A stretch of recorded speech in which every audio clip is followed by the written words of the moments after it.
All right. Well, hi, everyone, and welcome back to Supermom School. I have a wonderful surprise to you today. Jackie Dighans, my good friend, is joining me today to talk a little bit about how to parent well, how to use coaching in parenting. And I thought Jackie would be a great person to bring on and talk about this because Jackie has 10 children and has homeschooled a lot, but you're public schooling now. You run your own business. You actually have a couple of businesses, I think. And so I'm so excited to have you, Jackie, on the show. Thank you so much for taking the time out to be here with me. Welcome. Welcome, welcome. Yeah, thank you. Thanks for having me, Mary. This is exciting. It's always fun to share our lives with people and, just share ups and downs, I guess. Absolutely. It's Yes. both, right? The ups and the downs help us grow. Right, exactly. Yeah.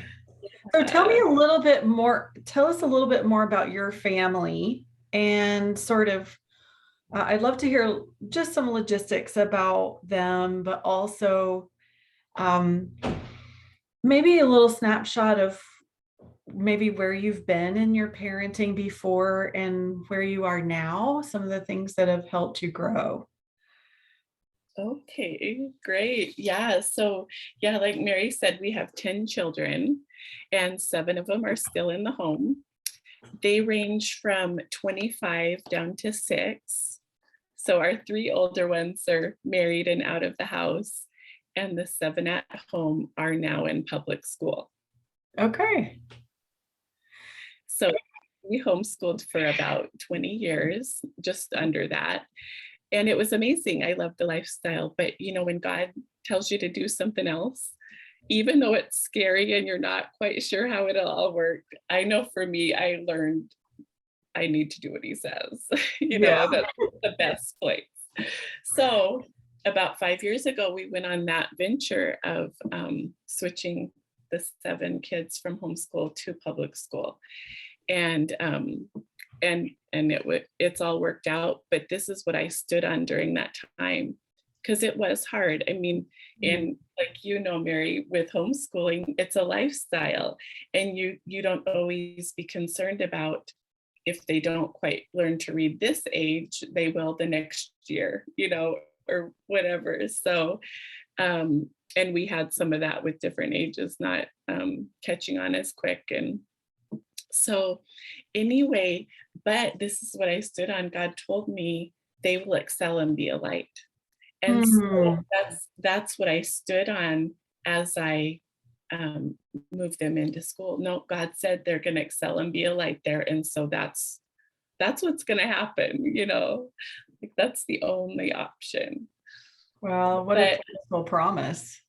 yeah, and I stood on that so many times and still do, because it was rough at times. There would be tears, and I remember having to leave my kids at the school for the first week. And I remember the one was like, I don't want to be here. And I'm like, I'm Oh, sorry, you have, like, thankfully I had that anchor to hold on to from God, about they will excel and be a light.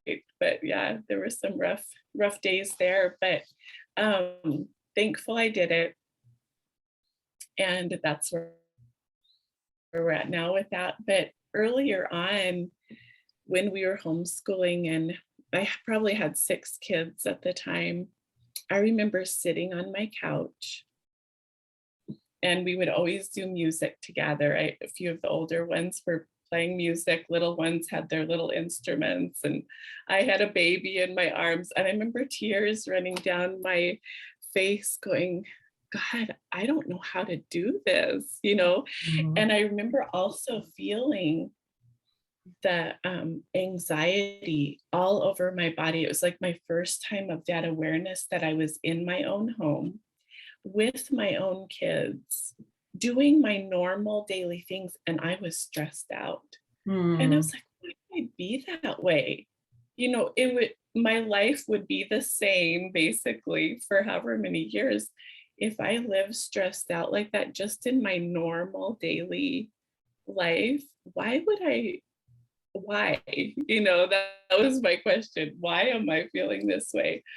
And so that started me on the road of really, really being aware of my feeling on my body, that Mm. anxiety, whatever, and like, what am I thinking here?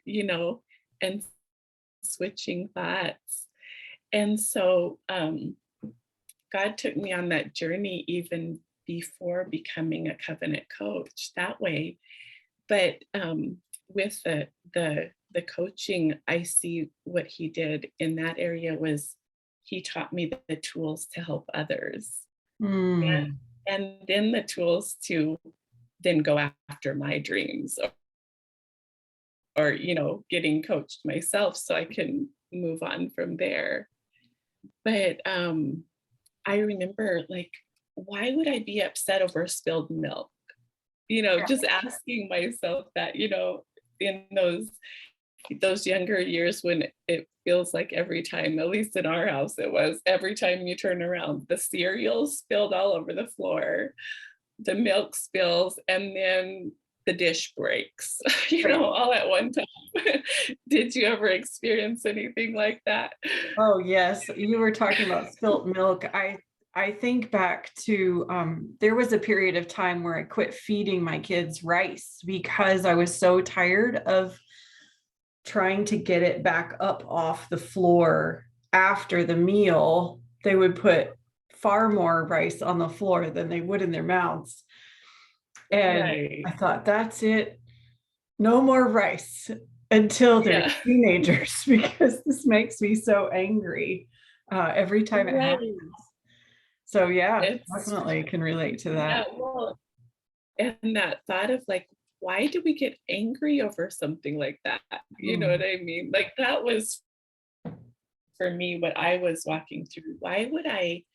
It was almost like God was showing me that I'm loving a clean house, or the dish that just broke more than I love my kids if I'm Mm. reacting to them in anger when stuff like that happens. So I really went on a journey of, what, the way I'm being in this process of raising my kids is the most important thing. That Yeah. thought of that being, how am I being here?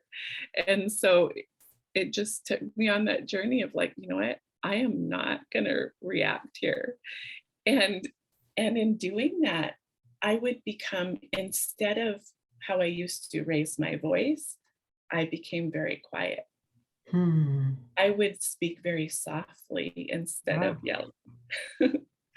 And I remember the time when I would need to call my kids. We have kind of a big area around our house, like a big lot and stuff, and they would be farther away from just the normal voice calling. I couldn't yell. Like there was a season I could not raise my voice any higher than a normal, and so we got a bell instead, that we could ring. But I was so like, I will not yell, Mm. again, because isn't it true how the way we're being, then I felt like I would be going in a circle. If I'm yelling, then the kids yell, and then I get mad at them for yelling. And it was a full circle of mess then. Right. Yeah. And we can think that we're training them to have a kind spirit and to have a soft voice. But if when it really matters to us, we turn around and scream, then what we're telling them is, oh, the things that really matter to you, it's okay to scream. Um, Right. yeah. So I was Yeah. thinking, do you remember in those seasons of working on that, did it feel like you had to slow down or you had to like stop doing some things in order to be able to focus on being in a different way? Or was it something that you were able to just keep right on going, doing everything you were doing, and somehow it changed. Do you remember? Does that make sense? Yeah, I remember needing to really slow down, and it was almost like let God go before me. You Mm, know, I even have, and I still do this, where I'll speak the name of Jesus as I'm walking toward the room of fighting kids, or mm, so just the thought for me was like, I need Jesus to go before me in this, because I'm making a mess of it myself. I wasn't getting the results the way I was doing things. right. So it's almost like the thought of that yielding to God and just going, you live this out. I'm a vessel here, but you walk before me, and I'll follow, you Yeah. know. Well, It in really that is. choosing to slow down and do that's so counterintuitive in the moment, isn't it? It's like it's not the Mhm. natural thing that the brain wants to do, does it? Oh, yeah. No, our whole being wants to be like, I've got this and I'm taking care of it this way. But for me, with as many kids as we were having, and just our life, my husband was running a business at that time, and Mhm.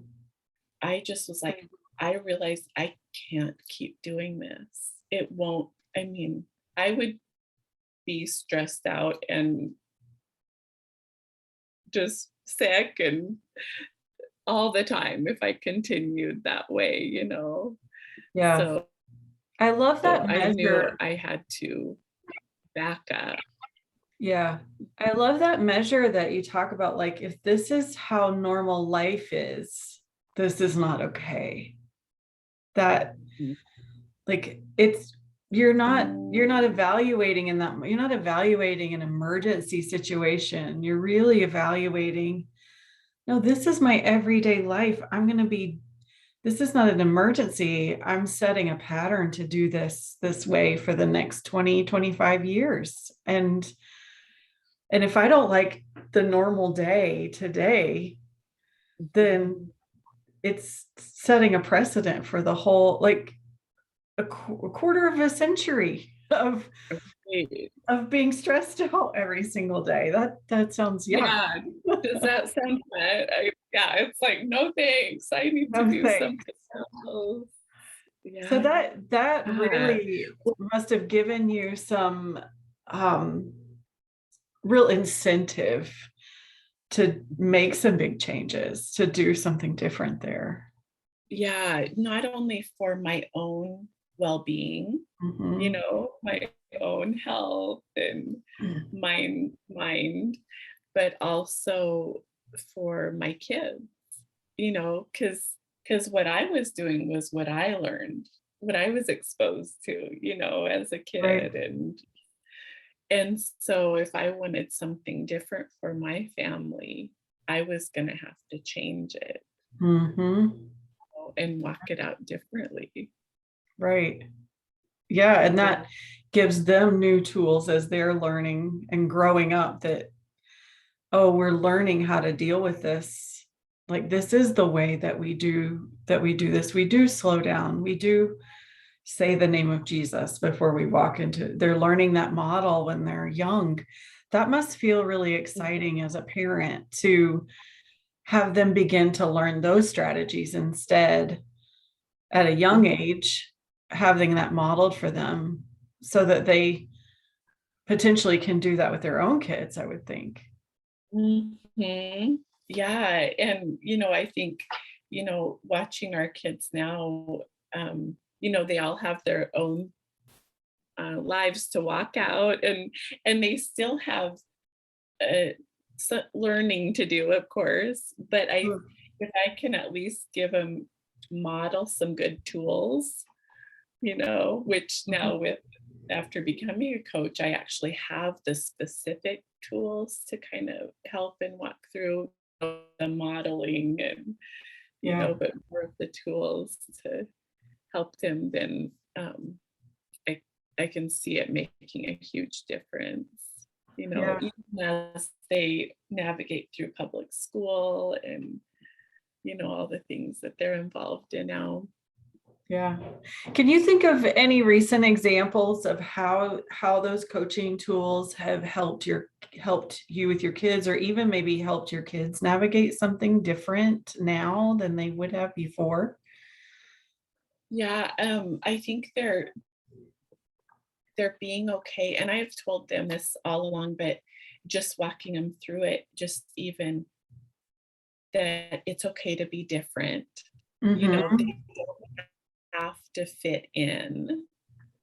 That might not even be what they're called to do as, a believer in the public school system. They don't have to fit in. But what if they can be okay just loving everyone and, you know, in just Mm-hmm. enjoying what God has for them there, whatever it looks like, focusing on the academics and just loving people. Yeah. So I've seen them, yeah, just to be okay with some of that, navigating friendships and things like that.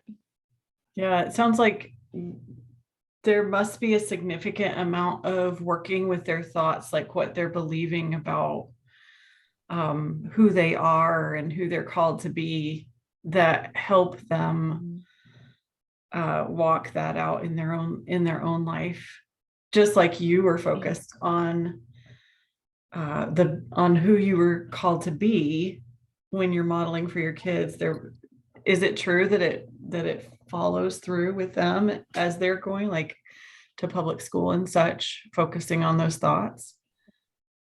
Yeah. Yeah, I definitely see that they have more of a vision, of their next steps because we talk about it a lot, which I older ones, above them because we were in a different spot and, things, the ones that I've been coaching along the way. Right. And I told one recently, they were like, "Mom, I don't want to be coached now." And I said, "No, you get to be. You This is get to part be. of our family now." Yeah, you get to be. You get free coaching. Free coaching. Um, yeah. Yeah. Yeah. So yeah, I think just I in the talk and just the model of the home now, that's just part of it, Hmm. you know, Yeah. because that's who we are. Right. Well, and I can relate to the idea of it feeling uncomfortable and like I know that this is good for me, but I don't really want to go through it because it feels uncomfortable. I know it's going to reveal things that Mm, um it's going to uncover those things and feel a little icky in the process. Um mhm. I think we can all experience that to some degree when we're being coached, and yet we have the benefit of seeing the value of how great it is, what a privilege it is, and how rewarding it can be on the other side. Sometimes I wonder if our kids just don't have quite that much. They don't have quite a vision of what's available as a result Mhm. of going through the difficult process. Yeah. Yeah, I think that's why I like to just um just do it naturally as Mhm. we're communicating. I had a couple of them come home for lunch, and I think that's just what I bring as a mom. That's Mhm. who I am, and so I will be asking the question, or and so even if I don't have full sessions with them, obviously most of the time, but just those. Oh, say that again. I didn't quite hear what you said. That last Oh, sentence. Okay, I was saying just those little comments and questions that I can bring as a mom coach, that will help them think. It's not full sessions that I do with them, but just those Mhm. small, little bit here, a little bit there. Yeah, that's beautiful. I love how it's integrated into normal conversation. It doesn't necessarily have to be like, all right, I'm going to set an appointment with my 8-year-old and have Right. have a 30-minute discussion. That makes sense. Yeah, it's more just the natural lifestyle of talking Yeah. about things and. Yeah, and they just get used to it. That's beautiful. So now Yeah. you do transitioning a little bit here. You do also coach other people, right? Yes. Yeah, so Mhm. tell me a little bit about that. Tell our listeners what you do and um yeah, and a little bit about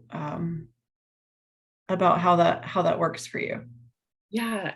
So I am a certified covenant life coach, like Mary is also, and that's how we met, which is Great. amazing. Some great people doing that. And anyway, so I do one-on-one and group coaching, and I have a link in my bio on Instagram if anyone's interested in looking there, and we can maybe put it other places Mary had mentioned too if Yeah. we'll get to that. But I also have a podcast called Dripping with Abundance. Oh, that's And right. so, yeah, if anyone wants to go and check that out and subscribe to that, that would be amazing. And What platform is and that on?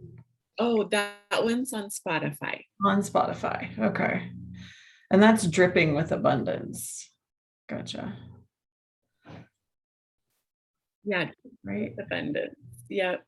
And then I'm also this month I should be sending my book to the editor, and it's called Covered: Living in Triumph While Going Through Trials. And so just be watching out for that because it That's should be exciting. out in 2022.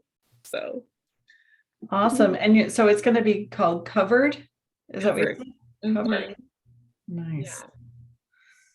Well, I'm Yeah. excited to see that. So if someone wanted to get more information about coaching with you, um, so they would go to the bio in your Instagram feed, Yeah, that's where the they can link in your go. bio. Okay. Yeah, Yeah, we'll make sure that we put there. that in the show notes. We can do that. Yeah, that'd be So I have one other question to ask you before we wrap up here. mhm. And this one's a little tricky. I didn't prep you for this. Oh But yeah. one question I like to ask a lot of people that I interview is, what is something that you wish parents were asking that they don't, um, so that they could get different results? Sometimes I think we don't get what we're looking for because we don't ask the right questions, and um, so I wonder if anything comes to mind, like what's a question you wish parents were asking in their process of how to get out of that overwhelm or that stressed out feeling, um, or have victory over the yelling or things like that. Does anything come to mind? Well, the one question I think of is do I have to live like this? Mm, Sometimes we just think normal. What we have 5 kids, it's normal. We should be stressed out, but we don't have to be. And I think sometimes, like you, Mary, I have the older set of kids. Well, I have almost like 3 separate sets of kids. I feel like the older and then the middle and then the young ones. And I recognize that, I mean, if we walk in love, like if we make love our first I want to say response. I don't know if that's the right thing, but if we can just walk in love and do things from a spot of being loved ourselves by God Hmm. and in loving our kids, it makes such a difference in how, just in the outcome, you know. Absolutely. Sometimes we do things out of fear rather than love, like afraid that our kids will go down the wrong path, or afraid that they'll make a wrong decision here, or but if we can start from a place of being loved already, decisions here and there, but the question is, will you love them through, you Yeah. know Yeah. so Well, you love them through it. That's beautiful. It yeah. it reminds me that our I often say where we come from in what we do is more important than what we do. Um, it Yeah. it changes everything. You can have the same behavior have a totally different result based on your like where you come from when you take that action. And I think that applies to exactly what you're talking about. This idea of coming from a place of love has a vastly different result in as you take the actions that you take. That's beautiful. Yeah, Yeah. because you'll do out of who you're being. So if you're being Yes. fearful, then it's gonna come out in what you're doing, with your kids. And Mhm. but yeah. Really good. Well, and thank you for that. I think that's such a powerful question that you came up with of, do I have to live like this? And that it doesn't, that normal life doesn't have to be perpetual anxiety, stress. It can be so peaceful. You're absolutely right. It really is possible. That's really good. Yeah. Mhm. Oh, cool. Well, Jackie, thank you so much for joining me today. I sure do appreciate you taking the time out to share your wisdom with our listeners. And I hope they'll take a chance to check you out on Instagram and make a note to keep an eye out for that book, and definitely listening to your podcast, Dripping with Abundance. We'll make sure we get a link over to that as well. You can check that out in the show notes. But thank you so much for joining us today. Yeah. Thank you for having me, Mary. It was amazing. I loved chatting with you. Great.